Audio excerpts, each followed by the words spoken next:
It's caught in the crossfire.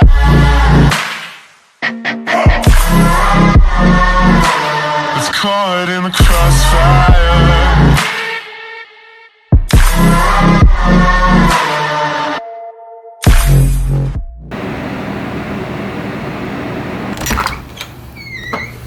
What's going on, guys? So currently just woke up. It's around 7 in the morning and I have class in about 30 minutes, and I have class from pretty much 8 in the morning till 9:50, and then I have a break till 11:50.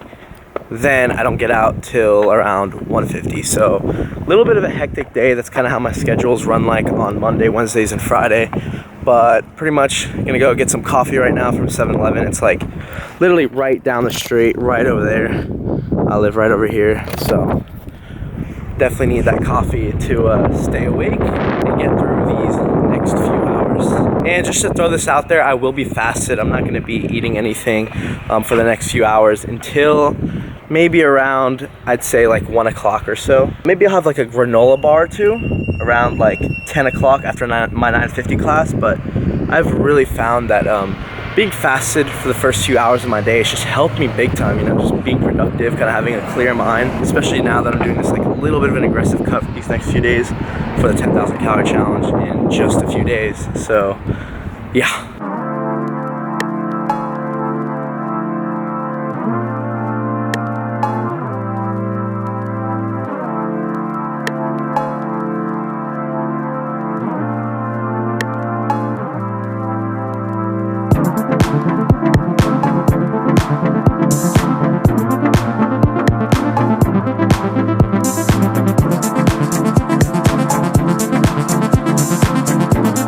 Alright, so before I go to class, I want to go ahead and weigh myself, see what I'm weighing now. So I've been aggressively dieting the past 2 days, and I started at around 175 pounds morning body weight. Then yesterday I woke up around like 172, so that's like a 3-pound loss.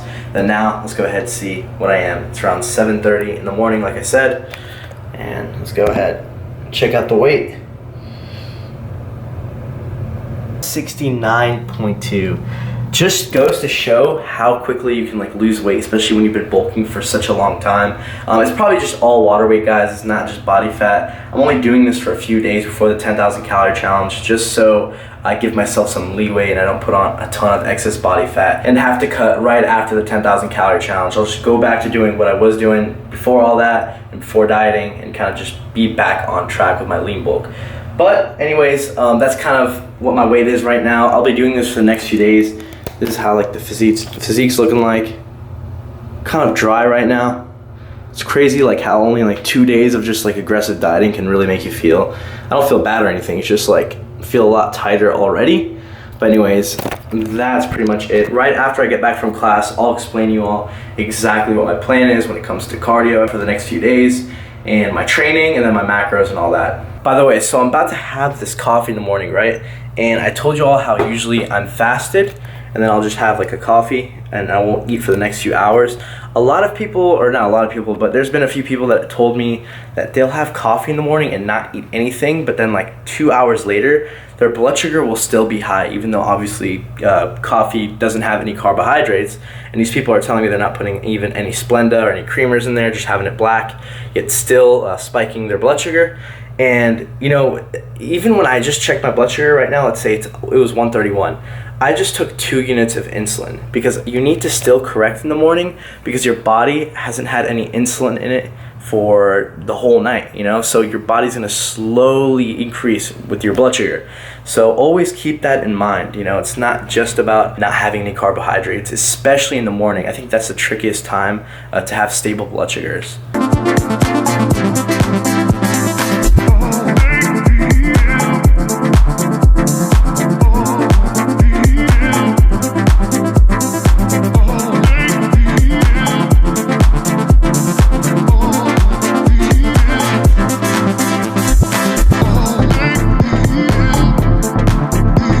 Alright, so it is almost 12 o'clock right now. As I said, I've been up since 7 in the morning, completely fasted, haven't eaten anything, and my blood sugar is now 166, my second time checking it before waking up. And as I said before, guys, it goes with the whole thing about correction, not even eating anything when you wake up and you're fasted, and drinking the coffee. I was around, I think, 131, and I took 2 units, and see, my blood sugar still rose a little bit. 160 is not too bad. As I said, just a little reminder for all of you guys, make sure you're correcting in the morning, even though you're at a stable range and you're gonna be fasted for a while. You can't just take 0 insulin. Your blood sugar is gonna rise up slowly. But anyways, I'm gonna have a snack because I'm gonna be going to the gym in about an hour and a half, and I don't wanna go on an empty stomach. So I'm gonna have this pure protein chocolate peanut butter bar, and I'm also gonna have one of these Nature Valley protein bars. Probably in total, I think both of them are a little over 30 grams of protein, around 18 grams of fat, and like 30 grams of carbs or so. So yeah, that'll definitely hold me off till the gym.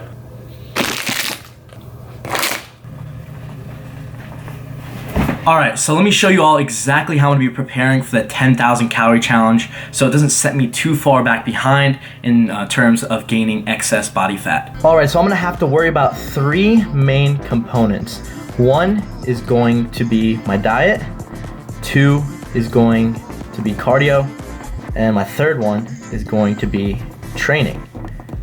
And just a fair warning, please look past my terrible handwriting. I'm gonna be doing this really quick in just one take. So typically I eat around 3,300 calories to 3,600 calories a day, right? For my lean bulk. That's what I've been doing for a while now. So what I'm gonna be doing for the next 7 days is aggressively cutting. So gonna be around like an 800 calorie deficit or so, maybe even more. So my macros will be 225 carbs, 200 grams protein, and then 60 grams of fat. And this will equal around 2,240 calories. I usually maintain my weight at 3,000 calories. That's if I don't want to cut or bulk, just kind of maintain where I'm at right now. So being at around 2,200 a day will leave me at an 800 deficit. So 800 times 7 days of being on an 800 calorie deficit will equal 5,600 calories. And then for the day I do the 10,000 calorie challenge, obviously I'll have 3,000 of my maintenance calories. So that will put me at 8,600 calories. So technically, I will only be at a surplus of 1,400 calories a day, which really is not that bad. That's like not even half a pound of body weight gained, which isn't a problem. So after this, I'll typically be rebounding by doing maybe 200-300 calories of cardio a day with my weight training. I'll be back to normal within like 2 days. Now with my cardio, for my second thing I have to worry about, I'll just be doing 10 minutes before training and then 10 after training. Wow, that is very, very bad handwriting. I hope no one's watching this. Yes, I am a college student. I don't know why this is that unacceptable, but you know what? Call me an idiot in the comment section down below. So in total, this would probably be around 200 to 300 calories burned a day just from cardio, so it might even put me at a bigger deficit. Now for the third thing I have to worry about, which is my training. My training is usually involving push, legs, pull, then repeat, then off on Sunday, and that'll be a full 7 days of training, right? I'm obviously gonna keep that the same, and then in terms of what I'm focusing on the gym, it is gonna stay exactly the same. All right, I'm gonna be doing the same exercises, have the same focus of progression, act as if I'm not even on a deficit, and focus on progression. That's the main key. Nothing changed about this. So pretty much that's exactly what my plan is when it comes to making sure I don't put myself back after the 10,000 calorie challenge. All right, so it's around 2:30 p.m. right now, currently at the gym, got out of class probably like 30 minutes ago. And as I talked about my training, it's gonna stay the same, hitting a pull workout right now. I'll take you guys through it. But pretty much my main focus right now is just progression. Same thing, acting as if I'm still lean bulking, not even like on low calories or anything at all. So doing some rack pulls, got 435 on the bar, gonna try to hit a PR. And also I did 10 minutes of cardio before this. So like I said, gonna hit my 300 sessions every workout. Do 10 minutes before, maybe like 150 burned right before I start my workout. And then after my weight training, I'll do 10 minutes after, which is another 150.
So pull workout was a wrap. Felt really, really good. Actually hit a ton of PRs too, even on like a huge deficit, but felt really good. Literally showed you guys every single exercise that I did like I usually do. Put the reps, the sets, and everything.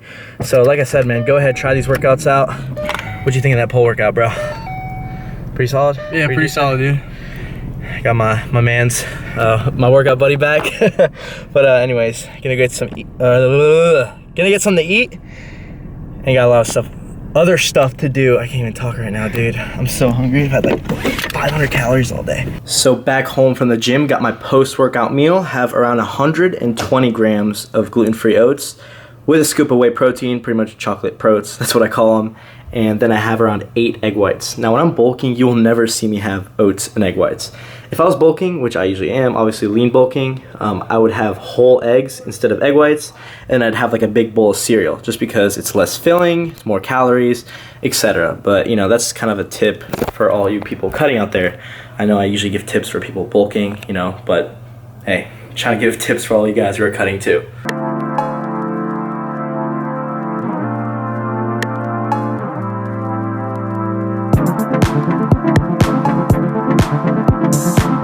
Alright, so I'm currently at Kroger right now at the grocery store picking out foods that I'm going to eat for the 10,000 calorie challenge. So I have a few variables that I got to look out for this 10,000 calorie challenge. It's not like everybody else is doing it. You know, they can eat whatever they want, like donuts in the morning, and kind of just racking those calories. So I'm a type 1 diabetic. Obviously, I have to stay low on the carbs and the sugar just because 10,000 calories is insane, and I generally do have a high carb diet, but not 10,000 calories worth. So I can't just be eating donuts and everything. So that's one variable I gotta stay away from. Carbs and sugar, gotta stay low on that. And then my second thing is I have celiac disease, so I can't be eating gluten. I know, this is ridiculous. I can't have sugar and carbs, and then, well, I can't have sugar and carbs, but like I have to really, really focus on staying low on that. But I can't have gluten, which I think is gonna be the hardest part about it, just because every freaking good high calorie food has gluten. So I gotta watch out on the gluten, make sure I stay gluten free, sadly. And then also, I'm lactose intolerant, so I gotta stay away from milk products or dairy products, otherwise it'll bloat the hell out of me. And yeah, wow, my life sucks. I don't know how I'm gonna be able to do this. I think I'll be able to do it though. This is gonna be the craziest challenge ever. I feel like craziest 10,000 calorie video ever, just because all my circumstances and conditions kind of just way out to do this. But screw it, I'm gonna do it. I promise I do it for y'all, can't back out on it. So I'm here with my buddy. He's helping me pick out some foods, some high calorie, gluten-free, diabetic friendly foods. Let's do it. All right, first thing on the list, some breakfast sausage patties. 0 carbs, obviously, protein source. Just a bunch of fat, high in calories. Sounds like a deal. Next up, 73% lean, 27% fat, ground beef. This has 350 calories for 4 ounces raw, which is 3 ounces cooked. Like, that's absolutely ridiculous. Really easy to eat, hella calories. Some mixed nuts, easy. All right, so I'm grabbing some wings just because they're really high calorie and definitely gonna be tasty to do for the 10K challenge. However, I wanna get a flavor, but I'm forced to get the regular one just because all the ones with flavoring, like honey barbecue and everything, have wheat in them for some reason. And this is the only one that doesn't contain wheat or gluten. So I guess we're gonna have to go just regular flavor. All right, so my boy hooked it up with a coupon for free one of these hummus thing. So picked up roasted red pepper hummus. Hummus actually, is it high in calories? I don't know. It's not too bad, it's kind of dense. Yeah, it's pretty dense, it's not bad. I'll like dip them with the wings or something because these aren't really that flavored. Boom, let's get it, dude. All right, so check it out actually. I don't have that much stuff, but all of this stuff right here is probably almost 10,000 calories. As crazy as that sounds, just because it's really, like, everything here is extremely high in fat, which is really dense calories, so I think I'm doing it right. So it is almost 10 p.m. I got my final meal of the day. What I have is 8 ounces of cooked chicken thighs and then 1 cup of cooked white rice. And that's gonna end off my macro / calories for the day, almost 2,200 calories. And I also had a smoothie like an hour before this. Had a banana and a scoop of whey protein with some almond milk. but didn't show you all that, otherwise it would have been a full day of eating. But anyways, hopefully you all enjoyed this video. Hopefully it helps a lot of you out. Those of you who maybe have a vacation, you know, maybe like a week from now, or need to create some kind of leeway so it doesn't set you back for some kind of trip or some kind of day where you're going to be overindulging in, you know, a bunch of excess calories. Like my case, the 10,000 calorie challenge. I'm honestly really excited to do it already. I just kind of want to get it over with, and I'm already sick of dieting on like 2,100 calories. Going from like 3,500 a day to 4,000 to 2,100 calories literally sucks. So I feel your pain, all you dieting on low calories. You know, just stick to simple foods, man. Get it over with and kind of have that end goal in your head. You know, keep that vision and keep doing it, man. Keep doing it. But anyways, before I end this video off, I quickly want to mention that I want to do a Q&A next week. I know I mentioned that in a previous video before, but I didn't say it in video. I kind of just put it on a slide because I forgot to. So please go ahead and leave all your questions down below in the comment section. It could be fitness related, non-fitness related, whatever you want to know about me. Just go ahead, ask, and I'll get that answered. Really appreciate all the support, guys. Hopefully you enjoyed the video. Be sure to give it a like if you did. Go ahead, comment down below, subscribe to my channel. You don't want to miss out on all the epic content, especially that's coming next week. I'll see y'all in the next video.